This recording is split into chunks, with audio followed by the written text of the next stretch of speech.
ទឹមសមិនត្រឹមតែជាគ្រឿងទេសសម្រាប់បង្កើនរសជាតិអាហារប៉ុណ្ណោះទេប៉ុន្តែវាត្រូវបានគេប្រសិទ្ធនាមថាជាឱសថទិព្វធម្មជាតិ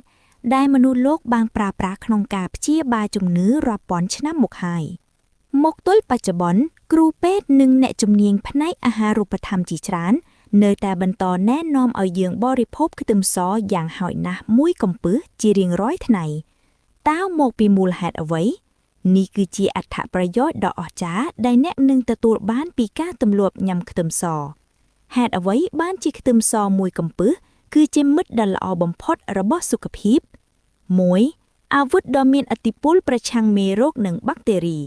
ខ្ទឹមសមានផ្ទុកសារធាតុអាលីស៊ីនដែលជាសមាសធាតុសកម្មបំផុតសារធាតុនេះមានសមត្ថភាពសម្លាប់មេរោគបាក់តេរីនិងពពួកផ្សិតបានយ៉ាងពូកែការញ៉ាំខ្ទឹមសរាល់ថ្ងៃជួយពង្រឹងប្រព័ន្ធការពាររាងកាយបង្ការជំងឺផ្ដាសាយនិងការឆ្លងមេរោគផ្សេងៗបានយ៉ាងមានប្រសិទ្ធភាព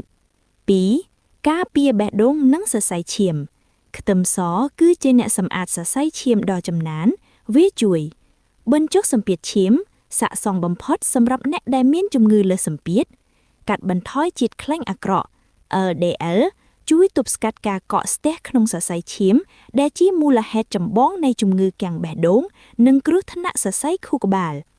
3សារធាតុប្រឆាំងអុកស៊ីតកម្មនិងពន្យាភាពចាស់ខ្ទឹមសសម្បូរទៅដោយសារធាតុប្រឆាំងអុកស៊ីតកម្មដែលជួយការពារកោសិកាក្នុងរាងកាយពីការខូចខាតការសិក្សាមួយចំនួនបង្ហាញថាវាជួយកាត់បន្ថយហានិភ័យនៃជំងឺវង្វេងវង្វាន់និងជួយឲ្យស្បែកមានសុខភាពល្អមើលទៅក្មេងជាងវ័យ4ជួយបន្សាបជាតិពុលក្នុងរាងកាយសមាសធាតុស៊ុលហ្វួរក្នុងខ្ទឹមសមានតួនាទីជួយថ្លើមក្នុងការបណ្ដេញជាតិពុលចេញពីរាងកាយជាពិសេសគឺលោហៈធ្ងន់ៗដែលយើងអាចស្រូបយកពីបរិយាកាសជុំវិញខ្លួនការញ៉ាំខ្ទឹមសមួយកំពឹសរាល់ថ្ងៃគឺជាការវិនិយោគលើសុខភាពដែលចំណាយតិចបំផុតប៉ុន្តែទទួលបានផលតបស្នងមកវិញយ៉ាងមហាសាលវាប្រៀបដូចជាការមានគ្រូពេទ្យប្រចាំកាយដែលនៅចាំការពារនិងថែទាំអ្នកជារៀងរាល់ព្រឹកការប្រុងប្រយ័ត្ន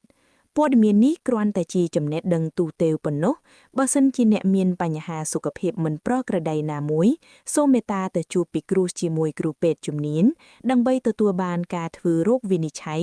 និងការព្យាបាលត្រឹមត្រូវដកស្រង់ដោយតំបន់សុខភាពប្រសិនបើករណីប៉ះពាល់ដល់កម្មសិទ្ធិបញ្ញា